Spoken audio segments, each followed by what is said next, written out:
नमस्कार दोस्तों।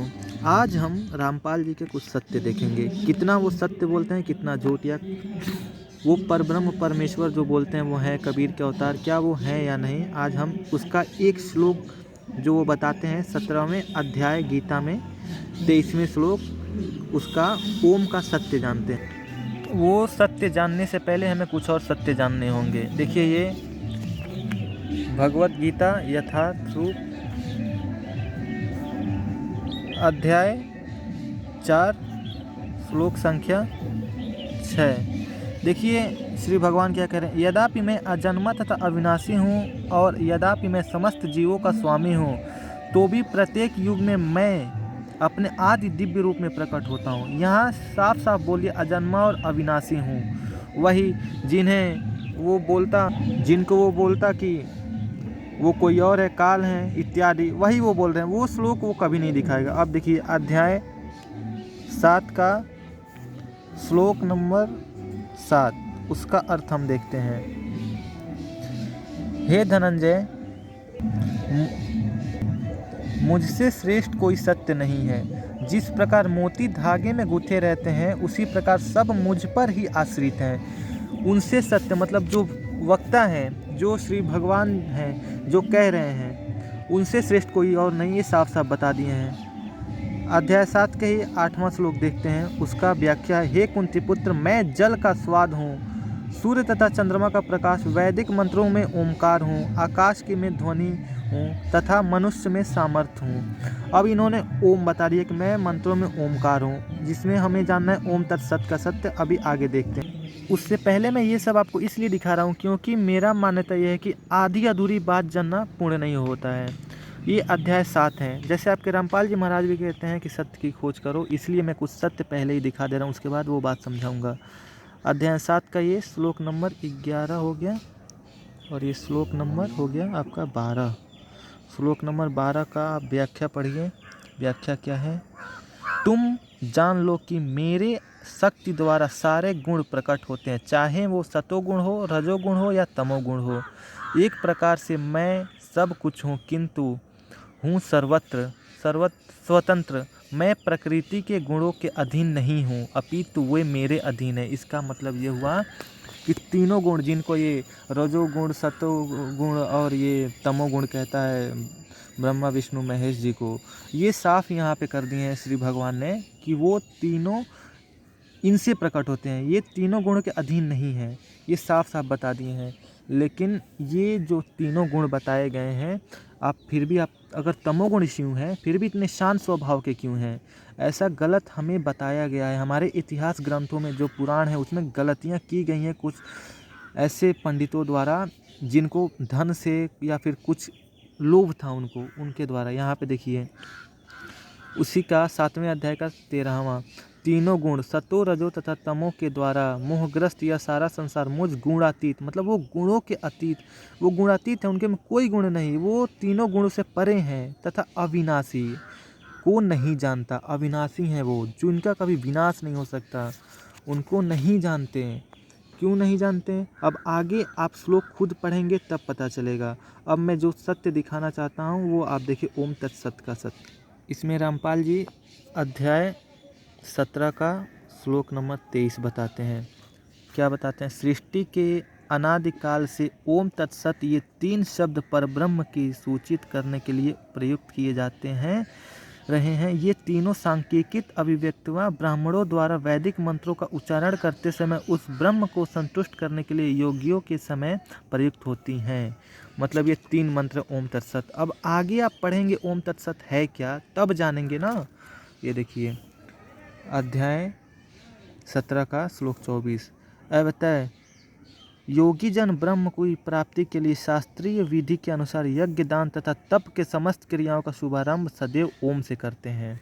ओम से करते हैं मतलब ये जो योगी जन है वो क्या, यहाँ इसमें जो लिखा है शास्त्र विधि के अनुसार यज्ञ दान करते हैं, वो ओम के द्वारा करते हैं। अब देखिए उसी का अध्याय 17 का श्लोक 24 देखिए आप, 25 नंबर। व्याख्या है। मनुष्य को चाहिए कि कर्मफल की इच्छा किए बिना जो विधित प्रकार से यज्ञ, तप तथा दान को तत् शब्द का संपन्न करे, ऐसी दिव्य क्रियाओं का उद्देश्य मन बंधन से मुक्त है। मतलब जो यज्ञ तप दान सब क्या है, कर्मफल की इच्छा, मतलब हमें क्या फल मिलेगा उससे इच्छा रहित होकर अगर किया जाए वो कार्य जो दान पुण्य है, तो उस समय हमें तत् शब्द का उपयोग करना है। ऐसा नहीं कि वो तत् जो है वो जो रामपाल जी बताते हैं वो साफ हो गया यहाँ पे। अब देखिए उसी का आप अगला श्लोक देख लीजिए 26 और 27। देखिए परम सत्य भक्ति में यज्ञ का लक्ष्य है और उसे सत्य सत्य शब्द से अभिभावित किया जाता है। मतलब ये जो यज्ञ है उसी को सत्य शब्द से क्या, परम सत्य भक्ति में यज्ञ का लक्ष्य है। जो यज्ञ होता है उस समय सत्य का, इसका मतलब आप जब अच्छे से पढ़ेंगे इसको, पुरुषोत्तम का प्रसन्न करने के लिए संपन्न किए जाते हैं सत्य है। मतलब कि ओम तत्सत कोई ये क्षण पुरुष अक्षर पुरुष और सत पुरुष ये सतनाम ऐसा कुछ नहीं है।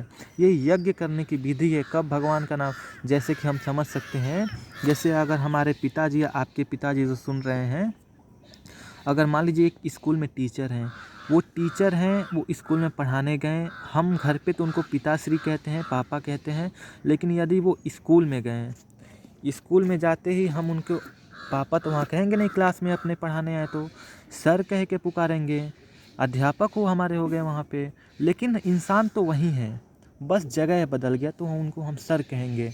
पिता ही हमारे हैं लेकिन वहाँ पे हम नहीं कह सकते क्योंकि वो वहाँ पे वो उचित नहीं होगा, उनको हम पिता कहें, तो हम उन्हें टीचर अध्यापक सर कहेंगे। उसी तरह अगर वो स्कूल के प्रिंसिपल भी हैं, अपने ऑफिस में बैठे हम कुछ कार्य के लिए गए, वहाँ पे कुछ अध्यापक और हैं, तो वहाँ पे ये नहीं कहेंगे पापा ये मेरा कार्य आप कर दीजिए, इस पे साइन करना है, ऐसा ऐसा कुछ नहीं कह सकते।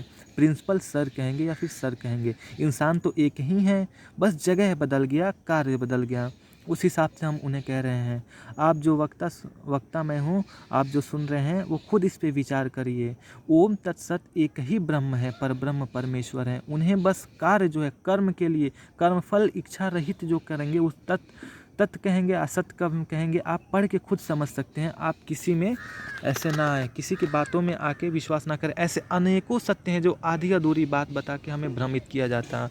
ऐसे हमारे उपनिषदों में आप पढ़ सकते हैं, उपनिषद जो है वेद का ही एक स्वरूप होते हैं। वेद को जानने के लिए पहले उपनिषद जरूरी होता है। उपनिषद आप पढ़ लेंगे, वो वेद का ही कुछ शाखाएं होती हैं, जिनके जैसे एप्पल मतलब सेव होता है वो कभी नहीं बदलता, ऐसे ही सब अर्थ सब चीज़ों का एक अलग अर्थ होता है, वो कभी कहीं नहीं बदलेगा। जैसे यहाँ पे देखिए उपनिषद ईसावादी उपनिषद यजुर्वेद का क्या है 40वां अध्याय है। यहाँ पे देखिए ओम को ओम से आरंभ किया गया है। मंत्र भाषा अंश इन्होंने विशेष महत्व है। देखिए ओम सच्चिदानंद घन, अब देखिए व्याख्या, ये अगर आप श्लोक पढ़ें उसके बाद ये पढ़ें, वह सच्चिदानंद घन पर ब्रह्म पुरुषोत्तम सब प्रकार से सदा सर्वदा परिपूर्ण है। इसका मतलब सच्चिदानंद घन कौन है, ओम है, पर ब्रह्म है। लेकिन हमें ये सब नहीं बताया जाता क्योंकि हम खुद अपना ग्रंथ नहीं पढ़ेंगे। उपनिषद आप पढ़िए, ये पुराण में जो है इसे मिलावट की गई, शिव जी की कथा में, दुर्गा माता की कथा में। देखिए पुराणों में क्या है, दुर्गा माता का अगर श्रीमद् देवी भागवत पुराण पढ़ेंगे उसमें माता जी को ऊपर दिखाया गया है। क्यों, ये पुराणों को लिखने की एक विधि होती है। जैसे आप अगर पढ़े होंगे तो आपने ये देखा होगा, सुना होगा कि हम पहले कोई उत्तर लिखते हैं, अध्यापक हमें लिखवाते हैं वी नो डैट, हम जानते हैं या हम जानते हैं, परंतु हम वो नहीं जानते होते हैं, फिर भी वो लिखने की एक विधि होती है। जैसे श्रीमद् देवी भागवत पुराण पढ़ेंगे तो माता जी को ऊपर दिखाया गया है।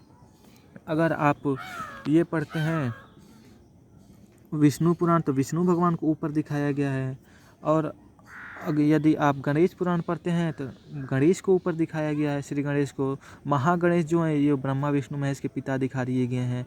शिव पुराण पढ़ेंगे, शिव महापुराण, तो उसमें शिव जी को ब्रह्मा विष्णु महेश का पिता दिखा दिया गया है, सदा शिव को। तो ऐसे एक विधि होती है लिखने की। ये एक ही ब्रह्म अनेक अनेक रूप लेके समय अनुसार अपने भक्तों के कल्याण के लिए आए। ये ब्रह्म एक ही है, एक ही वृक्ष से सभी निकले हैं।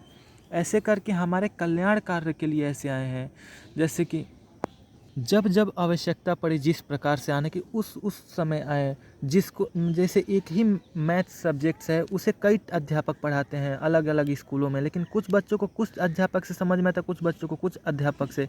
ऐसे ही करके अनेक अध्यापक हैं परंतु विषय तो एक ही है। वैसे ही ब्रह्म एक ही है। जिससे जिसको समझ है, भक्ति भावना जागे, उस ब्रह्म को, पर ब्रह्म को जानने का प्रयास करे और उस भगवान सच्चिदानंद घन जो सच्चित आनंद है, वो आनंद से भरा हुआ महासागर है, उनके पास जाने का प्रयत्न करें।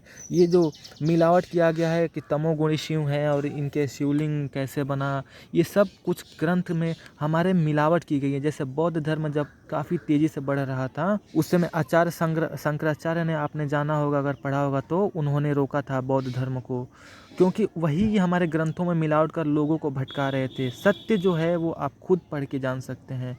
ये पुराणों में जो ऐतिहासिक ग्रंथ है उसमें काफ़ी मिलावटें हुई हैं। आप उपनिषद पढ़िए, श्रीमद् भगवत गीता पूरा पढ़िए, आधा पढ़ेंगे तो आप भटक जाएंगे। धन्यवाद, आपका समय शुभ हो। हरे कृष्णा हरे राम, जय श्री राम।